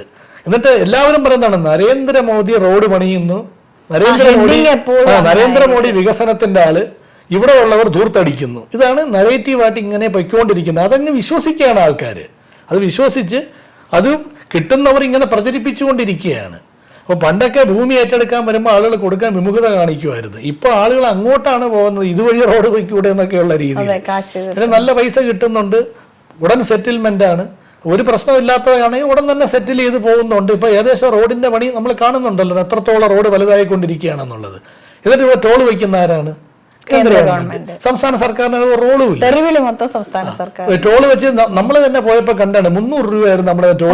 ഞാൻ ചോദിക്കട്ടെ ബൈജു, 600 രൂപ ടോൾ കൊടുത്ത് എങ്ങനെ ഒരു ഫാമിലിക്ക് പോകാൻ പറ്റും? 1000 രൂപ ഒരു ഡെയിലി കൂലിക്ക് പോകുന്ന ഒരാൾക്ക് ഒരു പ്രാവശ്യം ആ റോഡിൽ കൂടെ പോയിട്ട് തിരിച്ചു വരുന്നുണ്ട് 600 രൂപ കൊടുക്കാൻ എങ്ങനെ പറ്റും? 600 രൂപയാണ് ഒരു ടോൾ വെക്കുന്നത്. അപ്പൊ 600 രൂപ എന്തിന് കൂട്ടിയെന്ന് ചോദിച്ചു കഴിയുമ്പോൾ അവർ പറഞ്ഞു ഇപ്പൊ ഗവൺമെന്റിന്റെ നിയമമാണ്, അല്ല ഗവൺമെന്റ് ആണ് ഇപ്പൊ ഇത് ടോൾ നിശ്ചയിച്ചിരിക്കുന്നത്, പഴയ ടോള് മാറി 300 അങ്ങോട്ട്. ഇത് പറയുമ്പോഴത്തേ അപ്പുറത്ത് നിന്നൊരു ഓട്ടോക്കാരൻ പറയുന്നുണ്ടായിരുന്നു എല്ലാം നശിപ്പിക്കും, ഈ ടോളെല്ലാം പിരിച്ചുകൊണ്ടാണ് പിണറായി പോകുന്നത്, ആളുകളെ മൊത്തം പിണറായി കൊള്ളയടിക്കുകയാണ്, എന്നിട്ട് പെൻഷനും കൊടുക്കൂല. അപ്പൊ ഇത് ജനം ഇങ്ങനെ കേൾക്കുകയാണ്. ബന്ധമില്ലാത്ത രണ്ട് കാര്യങ്ങളെ തമ്മിൽ ബന്ധിപ്പിച്ച് പറയുന്നു. രണ്ടും നുണയാണ്. ആക്ച്വലി പെൻഷൻ കൊടുക്കുന്നില്ല എന്നുള്ള ഒരു ഫാക്റ്റാണ്, പെൻഷൻ കൊടുക്കാൻ പറ്റിയില്ല എന്നുള്ള ഫാക്റ്റാണ്. എന്നാലും പരിമിതികൾക്കുള്ളിൽ നിന്ന് കിട്ടുന്ന വരുമാനം അനുസരിച്ച് ഇത്രയും നാൾ കൊണ്ടുപോയി. ഈ പറഞ്ഞതുപോലെ 2-3 മാസം പെൻഡിങ് വെച്ച്, പക്ഷെ 1 മാസം വച്ചാൽ പോലും അത് തെറ്റെന്ന അഭിപ്രായക്കാരനാണ് ഞാൻ. പിന്നെ ഈ പറഞ്ഞ സപ്ലൈകോയിലും സാധനങ്ങളുടെ ലഭ്യത കുറവായിരുന്നു പല സ്ഥലങ്ങളിലും. 2014 തൊട്ട് എനിക്ക് തോന്നുന്നു ഇന്ന് വരേക്കും 9 ഐറ്റങ്ങളുടെ എന്തോ വില അതേപോലെ നിലനിർത്തിക്കൊണ്ടുപോയി. എനിക്ക് തോന്നുന്നു ഇന്ത്യയിൽ ഏതെങ്കിലും ഒരു സംസ്ഥാനം അങ്ങനെ ചെയ്തു എന്നുള്ളത് സംശയമാണ്. ആലോചിച്ചാണ് 2014 എന്തായിരുന്നോ വില ഇപ്പോഴും അതായിരുന്നു വില. അത് സപ്ലൈകോ നല്ല രീതിയിൽ പോകുന്നു, അപ്പോൾ അത് നശിപ്പിക്കണം. ഇവർ ഈ OMS വഴി, അതായത് ഓപ്പൺ മാർക്കറ്റ് സെയിൽസ് വഴിയിട്ട് ഗവൺമെന്റ് ഏജൻസികളാണ് ലേലത്തിൽ പോയി ഈ സാധനം പിടിച്ച് സപ്ലൈകോ വഴി വിതരണം ചെയ്യുന്നത്. അപ്പം കേരളത്തിൽ ഈ സെക്ടർ നല്ല രീതിയിൽ പോയിക്കൊണ്ടിരിക്കുകയാണ്. ഞാൻ പറഞ്ഞിരുന്നു ഇതിന്റെ വില നിലവാരത്തെ പറ്റി ഞാൻ പറഞ്ഞല്ലോ. അപ്പൊ ഇതെങ്ങനെയും നശിപ്പിക്കണം. അതായത് ഈ അടിസ്ഥാന ജനവിഭാഗങ്ങളുടെ ജീവിതം എത്രത്തോളം ദുസ്സഹമായി കഴിഞ്ഞാൽ അവർ സംസ്ഥാന ഗവൺമെന്റിനെതിരെ തിരിയും. അപ്പൊ അതിനു വേണ്ടിയിട്ടായിരുന്നു ഇത് ചെയ്തത്. ഗവൺമെന്റ് ഏജൻസികൾക്ക് ഈ ലേലത്തിൽ പങ്കെടുക്കാൻ പാടില്ല. കേന്ദ്ര ഗവൺമെന്റ് നിയമം കൊണ്ടുവന്നു. സർക്കാരിന് ബുദ്ധിമുട്ടായി. സർക്കാരിന്റെ ലേലത്തിൽ പങ്കെടുത്താൽ മാത്രമല്ലേ അത് സമാഹരിച്ച് സപ്ലൈകോ വഴി കുറഞ്ഞ വിലയ്ക്ക് വിതരണം ചെയ്യാൻ പറ്റുകയുള്ളൂ. ആ വിതരണ സിസ്റ്റം പ്രോബ്ലമായി. അപ്പൊ അങ്ങനെയാണ് ഈ സപ്ലൈകോയെ നശിപ്പിച്ചത്. പെൻഷന്റെ കാര്യം ഞാൻ പറഞ്ഞു. സപ്ലൈകോ എന്ന് സാധനം വാങ്ങുന്ന സാധാരണക്കാരും കൃത്യമായി പെൻഷൻ കിട്ടിക്കൊണ്ടിരുന്ന സാധാരണക്കാരും സ്വാഭാവികമായും ഗവൺമെന്റിനെതിരെ തിരിഞ്ഞു. ഗവൺമെന്റിനെതിരെ തിരിഞ്ഞു എന്ന് മാത്രമല്ല, നമ്മൾ ഈ പറഞ്ഞ രീതിയിലുള്ള എല്ലാ അവനർമ്മകളും കേട്ടുകൊണ്ടിരിക്കുകയാണ്, അല്ലെങ്കിൽ സോഷ്യൽ മീഡിയകൾ വഴി കണ്ടുകൊണ്ടിരിക്കുകയാണ്. എന്ത് പറഞ്ഞു കഴിഞ്ഞാൽ, അതായത് നിരന്തരം വരുന്ന കള്ള മെസ്സേജുകൾ, നിരന്തരം വരുന്ന കളവുകളുണ്ടല്ലോ, ഈ മെസ്സേജുകൾ ഒരു ഭാഗത്ത് വിശ്വസിച്ചതിന് ശേഷം പറയും ശരിയാണ്. ഇപ്പൊ ഇങ്ങനെയുള്ള ഒരുപാട് കിംവദന്തികളും കുപ്രചരണങ്ങളും പിന്നെ നമ്മൾ നേരത്തെ പറഞ്ഞതുപോലെ നിത്യജീവിതത്തിനകത്ത് ഇത് അനുഭവപ്പെടാനും തുടങ്ങി. അത് ജനങ്ങളെ സംബന്ധിച്ചിടത്തോളം ഈ സർക്കാരിനെതിരെ ചിന്തിക്കാൻ അവരെ പ്രേരിപ്പിച്ചു. പിന്നെ അതുപോലെ തന്നെയാണ് ഗവൺമെന്റ് എംപ്ലോയീസിനെ സംബന്ധിച്ച് അവർക്ക് ഒരുപാട് പരാതികളുണ്ട്. അതായത് അവർ പ്രധാനമായിട്ടും പറയുന്ന ഒരു പരാതി എന്തെന്ന് പറഞ്ഞു കഴിഞ്ഞാൽ അവർ 5-6 DA കൊടുക്കാനുണ്ട്. അത് സത്യസന്ധമായ കാര്യമാണ്. അത് വിതരണം ചെയ്യാത്തതിൽ സർക്കാരിന് മേൽ ഈ പറയുന്ന ഗവൺമെന്റ് എംപ്ലോയീസിന് രോക്ഷമുണ്ട്. അതുപോലെ ഇതുപോലുള്ള 1-2 പ്രശ്നങ്ങൾ അവരും അഭിമുഖീകരിക്കുന്നുണ്ട്. പിന്നെ അതുപോലെ ഈ മെഡിസിപ്പ് ഇൻഷുറൻസ്, അതിന്റെ പ്രായോഗികതയെ പറ്റി, ഈ മെഡിസിപ്പ് ഇൻഷുറൻസിനെ പറ്റി ഒരുപാട് പരാതികളുണ്ട്. ഇപ്പൊ നമുക്കറിയാം, ഇൻഷുറൻസ് എന്ന് വെച്ച് കഴിഞ്ഞാൽ അഡ്മിറ്റായാൽ മാത്രമേ റീഇംബേഴ്സ്മെന്റ് ഉള്ളൂ. അപ്പൊ ഈ നടത്തുന്ന ടെസ്റ്റുകളൊക്കെ ഒരു കയ്യിൽ നിന്ന് പൈസ കൊടുത്താണ് ചെയ്യുന്നത്. അപ്പൊ ഗവൺമെന്റ് എംപ്ലോയി എന്ന് പറയുന്നത് അവരുടെ വരുമാനം ഫിക്സ്ഡ് ആണ്. അവർക്ക് വേറെ ജോലിക്കൊന്നും പോകാൻ പറ്റില്ല. ഈ മാസം കിട്ടുന്ന ഈ പൈസ കൊണ്ടാണ് ഈ കുടുംബം പോവാനുള്ളത്. അപ്പൊ കുട്ടികളുടെ പഠിപ്പ്, അപ്പൊ ഇതൊക്കെ വളരെ ബുദ്ധിമുട്ടിയാണ് അവർ പൊയ്ക്കൊണ്ടിരിക്കുന്നത്. അതിന്റെ ഇടയ്ക്ക് ഒരു ഹോസ്പിറ്റൽ എക്സ്പെൻസ്. പിന്നെ ഈ മെഡിസിപ്പിന്റെ വേറെ ഒന്ന് പറയുന്നത് ഇതിന്റെ അക്സെപ്റ്റൻസ് ആണ്. ഇത് പലയിടത്തും അക്സെപ്റ്റ് ചെയ്യൂല. അപ്പൊ അതുകൊണ്ടുള്ള പ്രശ്നം എന്താണെന്ന് വെച്ചാൽ, എന്റെ തൊട്ടടുത്തൊരു ഹോസ്പിറ്റലുണ്ട്. ഞാൻ അവിടെ ചെല്ലുമ്പോഴത്തേക്ക് ഈ മെഡിസിപ്പ് പോളിസി അവിടെ അംഗീകരിക്കില്ല. അപ്പം ഞാൻ എന്ത് ചെയ്യും, കുറച്ചുകൂടെ വലിയ ഹോസ്പിറ്റലിൽ ടൗണിലേക്ക് പോകും. എൻ്റെ വീട്ടിൻ്റെ അവിടുന്ന് കുറേ ദൂരെയുള്ള ഒരു ടൗണിൽ പോയി ഞാൻ എൻ്റെ ചികിത്സ എടുക്കും. അപ്പോൾ ചികിത്സ എടുക്കുമ്പോൾ യഥാർത്ഥത്തിൽ 40,000 രൂപ ആവേണ്ട ചികിത്സ ചിലപ്പോൾ 80,000 രൂപ അവിടെ നിന്ന് ബില്ല് കിട്ടും. ബില്ല് കിട്ടുമ്പോൾ സർക്കാർ എനിക്ക് തോന്നുന്നു 50,000 രൂപ എന്താണ് ഇതിനകത്ത് റീഇംബേഴ്സ്മെന്റ് ഉള്ളത്. ഞാനിവിടെ 30,000 രൂപ പോവുകയും ചെയ്യും. അതുകൊണ്ട് ഈ ഗവൺമെന്റ് ആശുപത്രികളുമായിട്ട് തീർച്ചയായിട്ടും ഒരു ടൈപ്പിൽ എത്തിച്ചേരണം. അപ്പൊ ആ മെഡിസിൻ നമ്മൾ ഈ പറയുന്ന സാധാരണ മനുഷ്യരുടെ പ്രശ്നങ്ങളാണ്. നമ്മൾ ആദ്യം പറഞ്ഞത് പെൻഷനും സപ്ലൈകോയിലും അവർക്ക് നേരിട്ട ബുദ്ധിമുട്ടുകളാണ്, അവരുടെ നിത്യജീവിതത്തിൽ വന്ന ബുദ്ധിമുട്ടാണ്. അതെ, ഇപ്പൊ ഈ മെഡിസിപ്പ് ഇൻഷുറൻസ് തന്നെ വളരെ ഉപകാരപ്രദമാണ്. പക്ഷെ അത് അവർക്ക് പ്രയോജനപ്പെടുത്താൻ കഴിയുന്നു. പ്രയോജനപ്പെടുന്നില്ല എന്നല്ല, പ്രയോജനപ്പെടുന്നുണ്ട്. പക്ഷേ ഇപ്പൊ ഉള്ളതിനേക്കാൾ ഇതിന്റെ എഫിഷ്യൻസി കൂട്ടാം. അത് എഫിഷ്യൻസി കൂട്ടാൻ എന്താണ് ചെയ്യേണ്ടതെന്ന് വെച്ചാൽ, നിർദ്ദേശം പറയാൻ നമ്മൾ ആളല്ല. കാര്യം നമുക്ക് ഇൻഷുറൻസിനെ പറ്റിയുള്ള അറിവ് നമുക്ക് കുറവാണ്. മെഡിക്കൽ ഇൻഷുറൻസ് എന്താണ്, അത് എങ്ങനെയാണ് ഇത് കൂടുതൽ രീതിയിലേക്ക് പോകേണ്ടത്, അപ്പൊ അവരെ ഏതൊക്കെ രീതിയിൽ ഇത് സപ്പോർട്ട് ചെയ്യണം. കാര്യം ഇതിന് വലിയൊരു തുക ഗവൺമെന്റ് അടയ്ക്കുന്നുണ്ട് ഇൻഷുറൻസിന് വേണ്ടിയിട്ട്. അപ്പൊ ആശുപത്രികൾ ഇതിന്റെ ഭാഗമായി കഴിഞ്ഞാൽ ഗവൺമെന്റിന് ലാഭമല്ലേ. ഇതിപ്പോ ഗവൺമെന്റ് പൈസയും കൊടുത്ത് മെഡിസിന് ചികിത്സയില്ലാത്ത അവസ്ഥ വന്നു കഴിഞ്ഞാൽ എന്തായിത്തീരും? അതൊരു പ്രശ്നമാണ്. അപ്പൊ ഇത് ഗവൺമെന്റ് എംപ്ലോയീസിനും ഈ സർക്കാരിനെതിരെ, അതായത് അവരെ സംബന്ധിച്ചിടത്തോളം അവരുടെ ആകുലതയാണ്. ഞാൻ പറഞ്ഞു, ഇങ്ങനെ കേരള സമൂഹത്തിൽ ആകമാനം ഈ കേരള ഭരണത്തിനെതിരെ ഒരു തരംഗം സൃഷ്ടിക്കാനുള്ള ശ്രമം പല രീതിയിലും നടക്കുന്നുണ്ട്. ഇപ്പൊ സോഷ്യൽ മീഡിയ വഴി നടക്കുന്നുണ്ട്, മീഡിയകൾ വഴി നടക്കുന്നുണ്ട്. നമ്മുടെ ആദ്യത്തെ വീഡിയോയിൽ പറഞ്ഞതാണ്, ഇഷ്ടംപോലെ നുണ പറയുക,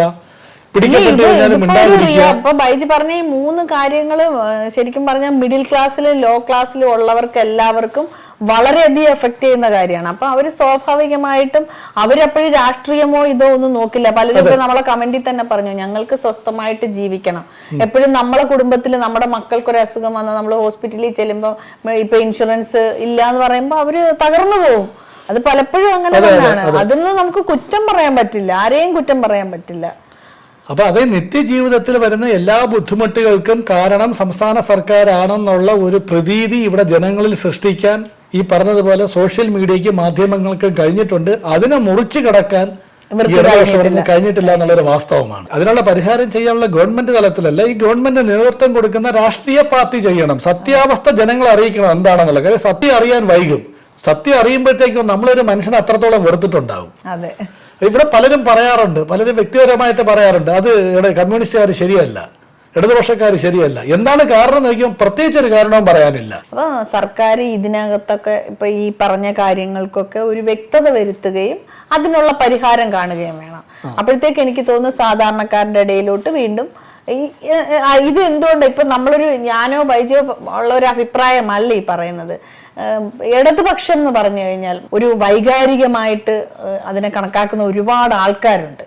അതിൻ്റെ ഒരു ഐഡിയോളജി ആണെങ്കിലും സാധാരണ ജനങ്ങൾക്ക് എന്ന് വെച്ചാൽ സാധാരണക്കാരോടൊപ്പം നിൽക്കുന്ന ഒരു പാർട്ടിയാണ് ഇടതുപക്ഷം. അവിടെ ജാതി മതഭേദമോ അല്ലെങ്കിൽ മുതലാളി തൊഴിലാളി വർഗമോ അങ്ങനെയൊന്നുമില്ല. ഏത് സാധാരണക്കാരനും എപ്പോൾ വേണമെങ്കിലും എന്ത് സഹായത്തിനാണെങ്കിലും സമീപിക്കാവുന്ന ഒരു പക്ഷമാണ് ഇടതുപക്ഷം. ആ ഒരു ചിന്താഗതി അങ്ങനെ തന്നെ പോണം, അതിൽ നിന്നൊരിക്കലും വ്യതിചലിക്കാൻ പാടില്ല എന്നുള്ളതാണ്. അപ്പൊ അതിനൊക്കെ ഈ മൂന്ന് കാര്യങ്ങൾ വളരെ വളരെ ഇമ്പോർട്ടന്റ് ആണ്. ഈ പറഞ്ഞതുപോലെ ഇടതുപക്ഷക്കാരെ മാത്രമേ ഇവിടെ ഓഡിറ്റ് ചെയ്യപ്പെടുന്നുള്ളൂ.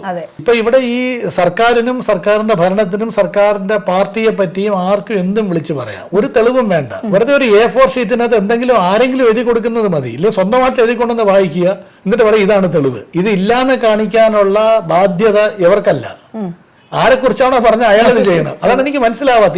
ഈ പത്രസമ്മേളനം നടത്തി പറയുന്നവരോ അല്ലെങ്കിൽ സോഷ്യൽ മീഡിയ വഴി ഫേക്ക് മെസ്സേജ് പ്രചരിപ്പിക്കുന്നവരോ ആലോചിക്കണം. എന്തെങ്കിലും ഒരു സപ്പോർട്ടിംഗ് പ്രൂഫ്, ഒരു സപ്പോർട്ട് ചെയ്യുന്ന ഒരു ഡോക്യുമെന്റ് എന്തെങ്കിലും കാണിക്കാൻ പറഞ്ഞാൽ അതില്ല.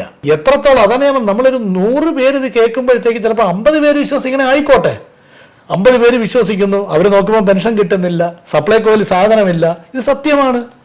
കാര്യം ഇത് ഇന്നും ഇന്നലെയൊന്നും സൃഷ്ടിച്ചതല്ല ഈ കുപ്രചരണം എന്ന് പറയുന്നത്. നമ്മളതിന്റെ ഇത് പറയാനൊരു എപ്പിസോഡ് പറയേണ്ടി വരും. പിന്നെ കൂടുതൽ ആൾക്കാർ ഇപ്പൊ ഈ കാര്യങ്ങളൊക്കെ ബൈജു പറഞ്ഞതിനോട് ഞാൻ യോജിക്കുന്നു. പിന്നെ അതുപോലെ തന്നെ സർക്കാർ ഉദ്യോഗസ്ഥരുടെ വേറെ ഒരു ആകുലതയാണ് ഈ പങ്കാളിത്ത പെൻഷൻ. പെൻഷൻ എന്ന് പറയുന്നത് സ്റ്റോക്ക് മാർക്കറ്റിലും ബോണ്ടുകളിലുമാണ് ഇൻവെസ്റ്റ് ചെയ്യുന്നത്. അപ്പൊ അതിന്റെ റിട്ടേൺ കിട്ടുന്ന അനുസരിച്ചാണ് ഈ പെൻഷൻ കൊടുക്കുന്നത്. അപ്പൊ അതിനകത്ത് ലോസ് വന്നു കഴിഞ്ഞാൽ അതിന്റെ അവസ്ഥ എന്തായി തീരും?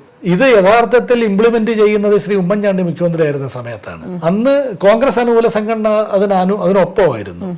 എന്നാൽ ഇന്നിപ്പോ അവരതിനെ എതിർത്തുകൊണ്ട് വന്നിട്ടുണ്ട്. കാരണം ഇന്നിപ്പോൾ സംസ്ഥാനം ഭരിക്കുന്നത് പിണറായി വിജയ സർക്കാരാണ്. അപ്പൊ ഇതിനകത്തുള്ള ഒരു പ്രശ്നം എന്തെന്ന് വെച്ച് കഴിഞ്ഞാൽ ഇപ്പൊ അങ്ങോട്ടും മാറാൻ വയ്യ, ഇങ്ങോട്ടും മാറാൻ വയ്യാത്തൊരവസ്ഥയിലാണ്. പക്ഷേ ഇടതുപക്ഷ ഗവൺമെന്റിനെ സംബന്ധിച്ചിടത്തോളം ഈ വിഷയം അഡ്രസ്സ് ചെയ്യണം. അഡ്രസ്സ് ചെയ്തേ പറ്റുള്ളൂ. എന്താണ് ഇതിന് സൊല്യൂഷൻ എന്നുള്ളത് ഇടതുപക്ഷം തീർച്ചയായിട്ടും ബോധ്യപ്പെടുത്തണം. ബോധ്യപ്പെടുത്തുന്നത് മാത്രമല്ല, അതിന് പരിഹാരം ഉണ്ടെങ്കിൽ നമ്മളൊരു വിദഗ്ധനല്ല ഇതിനെപ്പറ്റി ഇതെങ്ങനെയാണ് സോൾവ് ചെയ്യേണ്ടത്, ഈ പ്രശ്നം അവരുടെ ആകുലത എത്രത്തോളം മാറ്റണം എന്നുള്ളത്. പെൻഷൻ കൃത്യമായി കൊടുക്കുക, സപ്ലൈകോ വഴി സാധനങ്ങൾ കൃത്യമായി എത്തിക്കുക. അപ്പൊ ഇത് രണ്ടും ഈ പറഞ്ഞതുപോലെ ഒരു സാമ്പത്തിക അടിയന്തരാവസ്ഥയിൽ നിൽക്കുമ്പോൾ തന്നെ ഏത് രീതിയിൽ അതിനെ മറികടക്കാം. അല്ലെ ഇത് 1-2 മാസത്തേക്ക് വേണ്ടിയിട്ടുള്ള ഒരു പെർമനന്റ് ആയിട്ടുള്ള ഒരു സൊല്യൂഷൻ ഇടതുപക്ഷത്തിന് ചെയ്യാൻ പറ്റും എന്നാണ് എന്റെ വിശ്വാസം. കാര്യം ഇടതുപക്ഷത്തിന് മാത്രമേ പറ്റൂ. അങ്ങനെ വിഷനുള്ള ഒരു രാഷ്ട്രീയ ഭരണം എന്ന് പറയുന്നത് അത് ഇടതുപക്ഷ ഭരണമാണ്. അത് ലോകത്ത് മുഴുവൻ നമ്മൾ കണ്ടിരിക്കുന്ന കാര്യമാണ്. കാര്യം അവർക്ക് മാത്രമേ ഈ പറയുന്ന ഒരു ക്ലാസ്സിനോട് ഒരു കടപ്പാടുള്ളൂ യഥാർത്ഥത്തിൽ. മറ്റവർക്കൊന്നും എന്തോ അവ എങ്ങനെയാലും ജീവിച്ചു പോകും, ഏത് രീതിയിൽ അവർ ജീവിക്കും, നമ്മളെ ബാധിക്കുന്ന ഒരു വിഷയമല്ല എന്നൊരു ചിന്ത വരും. പിന്നെ വേറൊരു പ്രശ്നം ജനങ്ങൾ കൂടുതലായിട്ട് പറഞ്ഞത് ടാക്സിന്റെ പ്രശ്നമാണ്. അതിനകത്ത് ഒരുപാട് വാസ്തവമുണ്ട്. ഇപ്പൊ ബിൽഡിംഗ് ടാക്സ് ഒക്കെ ഒരുപാട് കൂട്ടിയിട്ടുണ്ട്. അതുപോലെ തന്നെ രജിസ്ട്രേഷൻ ഫീസ് ഒരുപാട് കൂട്ടിയിട്ടുണ്ട്. ഇപ്പൊ ഈ ബിൽഡിംഗ് ടാക്സ് ഒക്കെ യഥാർത്ഥത്തിൽ ഗവൺമെന്റ് പറയുന്നത് ഗവൺമെന്റ് അല്ല ഇത് നിശ്ചയിക്കുന്നത്, തദ്ദേശ സ്വയംഭരണ സ്ഥാപനങ്ങളാണ് നിശ്ചയിക്കുന്നതെന്ന് പറയുന്നുണ്ട്. ഞങ്ങൾക്ക് വേണ്ടിയിട്ടല്ല, തദ്ദേശ സ്വയംഭരണ വകുപ്പിന്റെ ബഡ്ജറ്റിന് വേണ്ടിയിട്ടാണ്. അവർ സെൽഫായിട്ട് നിൽക്കുന്നതിന്, സ്റ്റേബിൾ ആയിട്ട് നിൽക്കുന്നതിനാണെന്നൊക്കെ പറയുന്നുണ്ട്. പക്ഷെ അതൊക്കെ ജനങ്ങളെ ബോധ്യപ്പെടുത്തണം. യഥാർത്ഥത്തിൽ സംസ്ഥാന സർക്കാരിനെതിരെ ഒരു ഭരണവിരുദ്ധ വികാരം ഇല്ലെങ്കിൽ പോലും സൃഷ്ടിക്കാൻ വേണ്ടി ഇവിടുത്തെ സോഷ്യൽ മീഡിയ മാധ്യമങ്ങൾ നന്നായിട്ട് ശ്രമിച്ചിട്ടുണ്ട്. ഒരു പരിധി വരെയല്ല, അവർ ഉദ്ദേശിച്ച രീതിയിൽ അത് വിജയിച്ചിട്ടുമുണ്ട്. അതിനെ ഓവർകം ചെയ്യാനുള്ള ഒരു സൈബർ എഫിഷ്യൻസി ഇത്തവണ ലെഫ്റ്റ് സർക്കാരിന് ഉണ്ടായില്ല. എല്ലാ നുണകളെയും അതിന്റെ നാണയത്തിൽ തന്നെ പൊളിച്ച് ജനങ്ങളെ ബോധ്യപ്പെടുത്തുവാൻ പരാജയപ്പെട്ടിട്ടുണ്ട്. പക്ഷെ എന്നാൽ ഈ സർക്കാർ ചെയ്ത ഒരുപാട് നല്ല കാര്യങ്ങളുണ്ട്, അതൊന്നും പുറത്തേക്ക് വന്നിട്ടില്ല. ഹൈടെക് ആയി നമ്മുടെ സ്കൂളുകള്, ലൈഫ് പദ്ധതിയിലൂടെ ഒരുപാട് പേർക്ക് വീട് കൊടുത്തു. അതൊക്കെ നമ്മളിങ്ങനെ വീഡിയോ എടുക്കാൻ ചെല്ലുമ്പോൾ ഓരോരുത്തർ പറയുന്നതാണ്. അങ്ങനെ ഒരുപാട് നല്ല സാധാരണക്കാർക്ക് ഒരുപാട് ഇപ്പൊ കുടുംബശ്രീക്കാരുമായിട്ട് സംസാരിച്ചാൽ തന്നെ അവർ പറയും ഒരുപാട് കാര്യങ്ങൾ. സോഷ്യൽ സെക്ടർ എന്ന് പറയുന്നത് ഈ ഭരണത്തിന് കീഴിൽ വളരെയധികം മുന്നോട്ട് വരും. നമ്മൾ കണ്ടാണ് ജനകീയ ഹോട്ടലുകൾ 20 രൂപയ്ക്ക് ഊണ്. ഒന്ന് ആലോചിച്ചോണേ, ഇത്രയും വില കൂടി നിൽക്കുന്ന സമയത്തും കേരളത്തിൽ ജനകീയ ഹോട്ടലുണ്ട്. പിന്നെ കുടുംബശ്രീയുടെ പ്രവർത്തനങ്ങൾ നമ്മൾ കാണുന്നുണ്ട്. ഇത്ര പേർക്ക് തൊഴിൽ കൊടുക്കുന്നുണ്ട്. വളരെ എഫിഷ്യന്റ് ആയിട്ടാണ് ഈ പറയുന്ന സെക്ടർ എല്ലാം കേരളത്തിൽ ഓടുന്നത്. അപ്പൊ ഈ സോഷ്യൽ സെക്ടറിനെ നശിപ്പിച്ച് കഴിഞ്ഞാൽ അത് ഇടതുപക്ഷത്തിനെ ബാധിക്കുമെന്ന് അവർക്ക് വ്യക്തമായിട്ട് അറിയാം.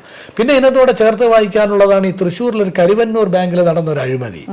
അത് അഴിമതി തന്നെയായിരുന്നു. മനസ്സിലാക്കാനുള്ളത്, നമ്മളിപ്പോ ഒരു ബാങ്കില് ഒരു കോപ്പറേറ്റീവ് സൊസൈറ്റി എന്നൊക്കെ പറയുന്നത് ഭരിക്കുന്നത് ഏത് രാഷ്ട്രീയ പാർട്ടിയാണെങ്കിലും എൻഡ് ഓഫ് ദ ഡേ ഇതെല്ലാം RBIയുടെ കൺട്രോളിലാണ്. ഇതെല്ലാം ഈ പറഞ്ഞതുപോലെ കൺട്രോൾ ആൻഡ് ഓഡിറ്റ് ജനറലിന്റെ ഓഡിറ്റ് നടക്കേണ്ട കാര്യമാണ്. ഇന്ന് ഞാൻ അതിൽ നിന്ന് 100 രൂപ എടുത്തു കഴിഞ്ഞാൽ 1 വർഷം ചിലപ്പോൾ എന്നെ പിടിച്ചില്ല എന്നിരിക്കും, അല്ലെങ്കിൽ 2 വർഷം എന്നെ പിടിച്ചില്ല എന്നിരിക്കും. എന്നായാലും ഇത് സമാധാനം പറയണം. മനസ്സിലായി? അപ്പൊ ചില പുഴുക്കുത്തുകൾ എല്ലായിടത്തും ഉണ്ട്. 1-2 പുഴുക്കുത്തുകൾ ചെയ്യുന്ന ഈ ദുഷ്പ്രവർത്തികൾ കേരളത്തിൽ ആകമാനമുള്ള ബാങ്കുകളുടെ തലയിലും കെട്ടിവെക്കാൻ പലരും മത്സരിക്കുന്നുണ്ട്. കാര്യം കോപ്പറേറ്റീവ് സെക്ടർ എന്ന് പറയുന്നത് കേരളത്തിൽ വളരെ സ്ട്രോങ് ആണ്. എനിക്ക് തോന്നുന്നു കേരളത്തിന്റെ ഗ്രാമത്തിന്റെ മുഖച്ഛായ മാറ്റിയത് ഈ കോപ്പറേറ്റീവ് സൊസൈറ്റികളാണ്. നമുക്ക് പെട്ടെന്നൊരു ലോണ് വേണം, ആളുകളെല്ലാം എവിടെയാണ് പോകുന്നത്? ഓടിപ്പോകുന്ന കോപ്പറേറ്റീവ് സൊസൈറ്റിയിലേക്കാണ്. ഒരു ആഭരണം കൊണ്ടുപോയി കൊടുക്കുന്നു, അല്ലെങ്കിൽ വേറെ എന്തെങ്കിലും ലോൺ എടുക്കാൻ വേണ്ടി പോകുന്നു. ഏത് രീതിയിലും നിത്യവും ജനങ്ങളുമായിട്ട് ബന്ധപ്പെട്ട് നിൽക്കുന്നതാണ് ഈ കോപ്പറേറ്റീവ് സൊസൈറ്റികൾ. അതുപോലെ തന്നെ കോൺഗ്രസ് ഭരിക്കുന്ന പല ബാങ്കുകളും ഉണ്ട്. RSSന്റെ ഒരു ബാങ്ക് ഉണ്ട്, എന്താ ഹിന്ദു ബാങ്ക് എന്തോന്ന്, അതിലൊക്കെ കോടികളുടെ തട്ടിപ്പുണ്ട്. പക്ഷെ അതൊന്നും ഇത്രത്തോളം വാർത്തയാവില്ല.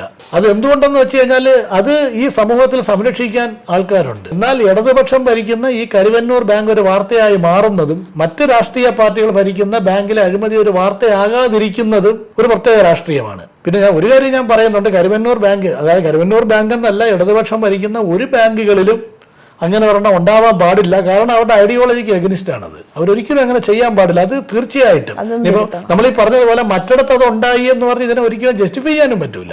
അപ്പൊ അതും ഒരു ചെറിയ ഫാക്ടറായിട്ട് മാറുന്നുണ്ട്. അപ്പൊ ഈ പറഞ്ഞ നമ്മൾ ഈ കുറേ നുണകളും 1-2 നുണകള് കേട്ട് ബൈജു പറഞ്ഞ പോലെ ഇതൊരു വ്യക്തിവിരോധത്തിലോട്ട് മാറിക്കഴിഞ്ഞു. അപ്പൊ അതിൽ നിന്ന് ഇനി ആളുകൾ മാറണമെന്ന് ഒരാളെടുത്ത് ചോദിച്ചു, ഒരാൾ എൻ്റെ അടുത്ത് ചോദിച്ചു ആർക്കാണ് വോട്ട് ചെയ്യുന്നതെന്ന് ചോദിച്ചു. അപ്പൊ എൻ്റെ അടുത്ത് പറഞ്ഞു, ഞാൻ കഴിഞ്ഞ തവണ വരെ ഇടതുപക്ഷത്തിന് വോട്ട് ചെയ്തുകൊണ്ടിരുന്നതാണ്, ഇത്തവണ ഇടതുപക്ഷത്തിന് വോട്ട് ചെയ്യില്ല. എന്താണ് കാര്യം എന്ന് ചോദിച്ചു. കാര്യം എന്ന് വെച്ചപ്പോൾ ഇതാണ് കുഴപ്പം, പിണറായി വിജയൻ ശരിയല്ല. ഇങ്ങനെയാണ് എൻ്റെ അടുത്ത് പറഞ്ഞത്. അത് കൂടുതലായിട്ട് ബൈജു ഇപ്പൊ ഈ പിണറായി വിജയൻ ശരിയല്ല എന്ന് പറയുമ്പോൾ കുറച്ചു പേരെങ്കിലും നമ്മളോട് പറഞ്ഞൊരു അഭിപ്രായമാണ് മരുമകൻ സഖാവ് മുഹമ്മദ് റിയാസിനെ പറ്റിയിട്ട് കുറേ കാര്യങ്ങൾ ഇങ്ങനെ പറയും. അപ്പോ മുഖ്യമന്ത്രി സഖാവ് മുസ്ലിംസിനെ സപ്പോർട്ട് ചെയ്യുന്നു, റിയാസിന് എന്ത് കഴിവുണ്ടായിട്ടാണ് ഇങ്ങനൊരു മന്ത്രിസ്ഥാനം കൊടുക്കാൻ യോഗ്യൻ, എത്രയോ പേരല്ലാതുള്ളവരുണ്ടായിരുന്നു, അങ്ങനെ ഒരുപാട് കാര്യങ്ങൾ. അപ്പൊ ഇതെല്ലാം ഒന്നും നമുക്ക് ഇവിടെ ഇരുന്ന് പറയാനൊന്നും പറ്റില്ല. അത് ബൈജു അതിനോട് യോജിക്കുന്നുണ്ടോ? അങ്ങനെ ഒരു ഇപ്പൊ ഞാൻ പറയട്ടെ, ഈ കല്യാണം കഴിക്കുന്നതൊക്കെ എന്ന് വെച്ച് കഴിഞ്ഞാൽ അവരവരുടെ പേഴ്സണൽ കാര്യമാണ്. അതിനകത്ത് ഇപ്പൊ ജാതിയോ മതമോ, ഒരാൾക്കൊരാളെ ഇഷ്ടപ്പെട്ട് കഴിഞ്ഞാൽ കല്യാണം കഴിക്കാൻ അവർക്ക് കുഴപ്പമൊന്നുമില്ല, അവർക്ക് താല്പര്യം ഉണ്ടെന്നുണ്ടെങ്കിൽ അതിനകത്ത് നമ്മൾ കൈകടത്തേണ്ട കാര്യം. അതൊന്നും ഈ രാഷ്ട്രീയമായിട്ടൊരു ബന്ധമുള്ള കാര്യമല്ല. അതവിടെ നിൽക്കട്ടെ. അപ്പൊ ഈ സഖാവ് മുഹമ്മദ് റിയാസിന് ഈ ഒരു മന്ത്രിസ്ഥാനം കൊടുത്തതിനകത്ത് അങ്ങനെ കുറെ എതിർപ്പുകൾ വന്നിട്ടുണ്ട്. എന്നിട്ട് റിയാസ് അത് ചെയ്യുന്നത് പ്രോപ്പറായിട്ടല്ല, ഇങ്ങനെയൊക്കെ കുറെ കാര്യങ്ങൾ വന്നിട്ടുണ്ട്. മുഹമ്മദ് റിയാസ് എന്ന് പറയുന്നത് DYFയുടെ അഖിലേന്ത്യാ പ്രസിഡന്റ് ആയിരുന്നു. ഈ സഖാവ് പിണറായി വിജയന്റെ മകളെ കല്യാണം കഴിച്ച് പാർട്ടിയിലോട്ട് വന്ന വ്യക്തിയൊന്നും അല്ല. അദ്ദേഹം ഒരു തെളിയിക്കപ്പെട്ട രാഷ്ട്രീയ നേതാവായിരുന്നു. നിങ്ങൾക്ക് ഓർമ്മയുണ്ടോ എന്ന് എനിക്കറിയില്ല, മുഹമ്മദ് റിയാസ് ചെറുപ്രായത്തിൽ തന്നെ കോഴിക്കോട് പാർലമെന്റിൽ നിന്ന് മത്സരിച്ചിരുന്നു. അന്ന് CPM വലിയൊരു വെല്ലുവിളി കോഴിക്കോട് നേരിടുന്ന സമയത്താണ്. CPM വളരെയധികം തെറ്റിദ്ധരിക്കപ്പെട്ട സമയത്ത് ഈ കോഴിക്കോട് നിന്ന് ഇദ്ദേഹം മുഹമ്മദ് റിയാസ് മത്സരിക്കുകയാണ് ചെറുപ്രായത്തിൽ. അന്ന് അദ്ദേഹം തോറ്റത് നിസാര വോട്ടിനാണ്. അത് കഴിഞ്ഞുള്ള തെരഞ്ഞെടുപ്പുകളിലെല്ലാം CPM 50,000 1 ലക്ഷം വോട്ടിനൊക്കെയാണ് തോറ്റുകൊണ്ടിരുന്നത്. ഇപ്പം പോലും 1 ലക്ഷം വോട്ടിന് മുകളിൽ CPM കോഴിക്കോട് നിന്ന് തോറ്റു.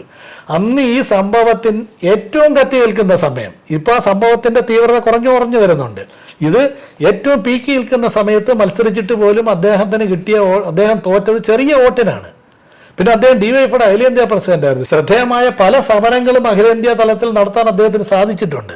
പിന്നെ മാത്രമല്ല TV ചർച്ചകളിലെല്ലാം CPMന്റെ ഒരു മുഖമായിരുന്നു, വന്ന് സംസാരിക്കാറുണ്ട്, കാര്യങ്ങൾ കൃത്യമായി പഠിച്ച് സംസാരിക്കാറുണ്ട്. മുഹമ്മദ് റിയാസ് വളരെ കഴിവുള്ളൊരു മന്ത്രിയാണ്. കാര്യം എനിക്ക് നേരിട്ടറിയാവുന്ന കാര്യമാണ്. നമ്മൾ കണ്ടു, മാനവീയ വീതി നമ്മൾ കണ്ടു. തിരുവനന്തപുരത്ത് എനിക്ക് തോന്നുന്നു റോഡുകളെല്ലാം സ്മാർട്ടായിക്കൊണ്ടിരിക്കുകയാണ്.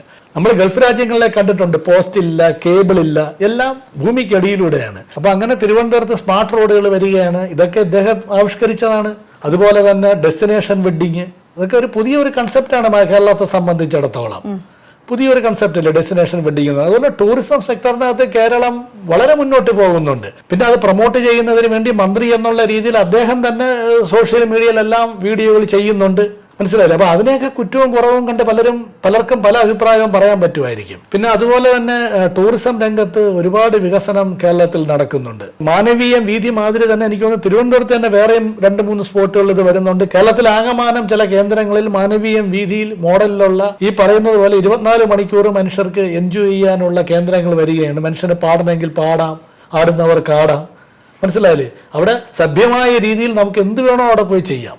നമുക്ക് മ്യൂസിക്കൽ ഇൻസ്ട്രുമെന്റ് വായിക്കാം, കവിത പാടാം, കഥ പറയാം, നാടകം കളിക്കാം, സിനിമാ പാട്ട് പാടാം, എന്ത് വേണോ നമുക്ക് ചെയ്യാം. നമുക്ക് പൂർണ്ണ സ്വാതന്ത്ര്യമാണ് അവിടെ. അങ്ങനെ ടൂറിസം രംഗത്ത് ഇതുവരെ പരമ്പരാഗതമായി നിന്നുന്ന രീതികളിൽ നിന്നെല്ലാം വളരെയധികം വ്യതിചലിച്ച് ഒരുപാട് നേട്ടം ഉണ്ടാക്കാൻ നമ്മുടെ കേരള ടൂറിസത്തിന് സാധിച്ചിട്ടുണ്ട്. അങ്ങനെ ലോകമാകമാനം കാണേണ്ട സ്ഥലങ്ങളിൽ കേരളത്തിലെ സ്ഥലങ്ങളൊക്കെ സ്പോട്ട് ചെയ്യപ്പെടുക എന്ന് പറയുന്നത് വളരെ വലിയ കാര്യമല്ലേ. അപ്പൊ അദ്ദേഹത്തിന്റെ എഫിഷ്യൻസിയെ പറ്റി ഞാൻ പറഞ്ഞു. അദ്ദേഹം വളരെ എഫിഷ്യന്റ് ആയിട്ടുള്ള ഒരു മന്ത്രിയാണ്, വളരെ എഫിഷ്യന്റ് ആയിട്ടുള്ള ഒരു പൊളിറ്റിക്കൽ ലീഡറാണ്. സാധാരണക്കാർ പറയുന്നത് എങ്ങനെയാണ്? സാധാരണക്കാർക്കറിയാം അദ്ദേഹം ഡിവൈഎഫിയുടെ അഖിലേന്ത്യാ പ്രസിഡന്റ് ആയിരുന്നെന്നും കോഴിക്കോട് മത്സരിച്ചെന്നും ചെറിയ വോട്ടിനാണ് തോറ്റതെന്നും അദ്ദേഹം ഡൽഹിയിൽ നടത്തിയ സമരങ്ങളും ഡിവൈഎഫ്ഐയുടെ അഖിലേന്ത്യാ നേതാവായിരുന്ന സമയത്ത് അദ്ദേഹം നടത്തിയ പ്രവർത്തനങ്ങളൊക്കെ അറിയാം. അങ്ങനെയൊന്നും ശ്രീ റിയാസിനെ ഒരു രാഷ്ട്രീയ നേതാവായി കാണാൻ താല്പര്യമില്ല. പിണറായിയുടെ മരുമോനായി കാണണം. അതൊരു വലതുപക്ഷ തന്ത്രമാണ്. അവരെ സംബന്ധിച്ചിടത്തോളം അവരെ ആളുകളെ അല്ലെങ്കിൽ അളക്കുന്നത് അല്ലെങ്കിൽ അവർ നിയമിക്കുന്നത് അങ്ങനെയാണ്. മനസ്സിലായില്ലേ? സീനിയറുടെ കാര്യം പറയുമ്പോൾ അദ്ദേഹത്തിന്റെ അതേ ടേമിലുള്ളവരാണ് Shri M P Rajesh, Shri P Rajeev, Balagopal.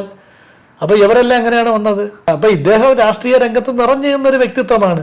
ഇദ്ദേഹത്തെ പറ്റി ചർച്ചകൾ അത്രയും വരുന്നത് എങ്ങനെയാണ്? ഇദ്ദേഹം ആകപ്പാടെ ചെയ്തത് പിണറായിയുടെ മകളെ കല്യാണം കഴിച്ചു എന്നുള്ളത് അതല്ല വ്യക്തിപരമായ കാര്യമല്ലേ. അതുപോലെ തന്നെയാണ് പോലീസിനകത്തും ചില പുഴുക്കുത്തുകൾ ഈ ഗവൺമെന്റിനെ നശിപ്പിക്കാൻ വേണ്ടി ചില പണികളൊക്കെ ചെയ്യുന്നുണ്ട്.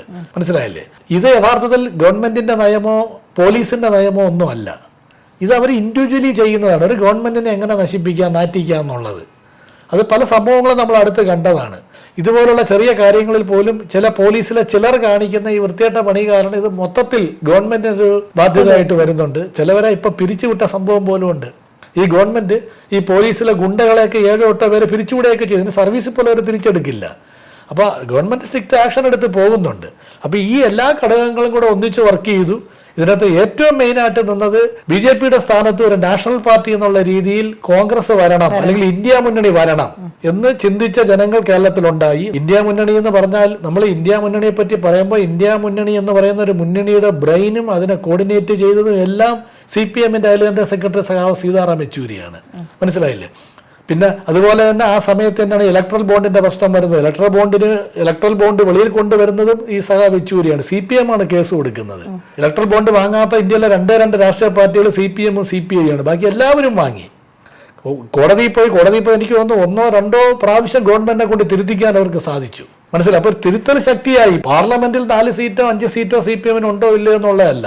അതായത് ഇന്ത്യയിൽ തന്നെ ഈ പറയുന്ന തിന്മകൾക്കെതിരെ ശബ്ദിക്കുവാൻ അതിന് പാർലമെന്റിൽ പ്രാതിനിധ്യം ഉണ്ടെങ്കിലും ഇല്ലെങ്കിലും ഈ പ്രസ്ഥാനം ഉണ്ടെന്നുള്ള ഒരു ഫാക്റ്റാണ്. പിന്നെ നമ്മൾ പറയാതെ പോയൊരു കാര്യമാണ് കർഷക സമരത്തെ ഈ മോദി ഗവൺമെന്റ് നേരിട്ട രീതി അത് ജനങ്ങളുടെ ഇടയിൽ വലിയൊരു എതിർപ്പുണ്ടാക്കിയിട്ടുണ്ട്. കർഷകരെ അടിച്ചമർത്തുക, അവർ പോകുന്ന വഴിയിലൊക്കെ അള്ളു പോലത്തെ സാധനങ്ങൾ അടിച്ചു തറയ്ക്കുക, നടന്നു കാലിക്കോൾ. കർഷകർ എന്ന് വെച്ചാൽ നമുക്ക് ഭക്ഷണം തന്നവരാണ്. കർഷക സമരത്തിന് മുന്നിൽ നിന്ന രാഷ്ട്രീയ പാർട്ടി CPM ആണ്. അപ്പൊ CPM നടത്തിയ നിയമ പോരാട്ടങ്ങളും CPM നടത്തിയ ആശയ സമരങ്ങളെല്ലാം ഇന്ത്യയിൽ ആകമാനം ഇന്ത്യ മുന്നണിക്ക് ഗുണമുണ്ടായി. നിത്യജീവിതത്തിൽ വന്ന ഈ ബുദ്ധിമുട്ടുകൾ, ഇന്ത്യയിൽ ആകമാനമുള്ള ജനങ്ങളിൽ നിത്യജീവിതത്തിൽ വന്ന ഈ ബുദ്ധിമുട്ടുകളും അവർ കണ്ടുകൊണ്ടിരിക്കുന്ന കാര്യങ്ങളെല്ലാം കൂടെ കണക്കിലെടുത്താണ് ഈ ഗവൺമെന്റിനെ പുറത്താക്കണമെന്നൊരു തീരുമാനിച്ചത്. അതാണ് ഇന്ത്യയിലാകമാനം നടന്നത്. കേരളത്തിൽ ഉണ്ടായ സംഭവങ്ങൾ നമ്മൾ ഏകദേശം പറഞ്ഞു കഴിയുകയും ചെയ്തു. അപ്പം നിങ്ങൾക്ക് ഏകദേശമൊക്കെ ഒരു ഐഡിയ കിട്ടിക്കാണുമെന്ന് വിചാരിക്കുന്നു. ഇതൊന്നും നമ്മൾ ആരും 100% എല്ലാം അറിവുള്ളവരല്ല. അപ്പോൾ ഇതിനകത്ത് തെറ്റുകുറ്റങ്ങൾ എന്തെങ്കിലും ഉണ്ടെന്നുണ്ടെങ്കിൽ നിശ്ചയമായിട്ടും നിങ്ങൾ ഉറപ്പായിട്ടും നിങ്ങളത് കമൻറ്റ് പിൻ ചെയ്ത് അയക്കുക. അതിനെ പറ്റിയിട്ട് നമ്മൾ തെറ്റ് പറ്റിയിട്ടുണ്ടെങ്കിൽ തെറ്റാണെന്ന് തന്നെ പറയുന്നതായിരിക്കും. നമ്മളൊരാളോട് കളവ് പറയരുത്. നമ്മളൊരാളോട് നമുക്ക് അറിയാൻ വയ്യാത്തൊരു കാര്യവും കളവും നമ്മൾ പറയരുത്. ഇതിന് അഥവാ നമുക്കൊരു അബദ്ധം പറ്റിപ്പോയി കഴിഞ്ഞാൽ നമ്മളത് സമ്മതിക്കണം. അപ്പം ഞാൻ പറഞ്ഞു വന്ന ഇത്രയേ ഉള്ളൂ. നമുക്ക് ഏത് രാഷ്ട്രീയ പാർട്ടിയിലും ഏത് ഐഡിയോളജിയിലും നമുക്ക് വിശ്വസിക്കാം. നമ്മളൊരു കാര്യത്തെ വിമർശിക്കുമ്പോൾ നമ്മുടെ കയ്യിൽ വ്യക്തമായ തെളിവുകൾ വേണം, അല്ലെങ്കിൽ ഒരു ധാരണ വേണം. ഇപ്പൊ എൻ്റെ നിലപാട് ഇതാണെന്ന് കരുതി ഞാൻ അകാരണമായി ഒരാളെ വിമർശിക്കരുത്. ഞാൻ ഈ 3 വീഡിയോയിലും പറഞ്ഞ മുഴുവൻ കാര്യങ്ങളുടെ ഉത്തരവാദിത്വം എനിക്കുണ്ട്. മനസ്സിലായില്ലേ? അപ്പൊ അതിനകത്ത് എന്തെങ്കിലും തെറ്റുകുറ്റങ്ങൾ ഉണ്ടെങ്കിൽ ഉറപ്പായിട്ട് നിങ്ങൾ ചോദിക്കണം. ബൈജുവിന് മറുപടി തരും. പിന്നെ ബൈജു ഇനിയിപ്പോ ഈ കമന്റ്സിലൂടെ നിങ്ങൾ പറയാണ് ഇനിയും ബൈജു ഈ പറഞ്ഞതിനെ പറ്റി കൂടുതൽ സംസാരിക്കണം, അറിയണം എന്നുണ്ടെങ്കിൽ ഉറപ്പായിട്ട് നിങ്ങൾ കമന്റ് ചെയ്യുക. അങ്ങനെ ഉണ്ടെങ്കിൽ വീണ്ടും ബൈജു വരുന്നതായിരിക്കും. നല്ലൊരു വീഡിയോ ആയിട്ട് ഞാൻ നിങ്ങളുടെ മുന്നിലേക്ക് വരുന്നതായിരിക്കും. എല്ലാവരും സന്തോഷത്തോടെ ഇരിക്കുക. Bye bye.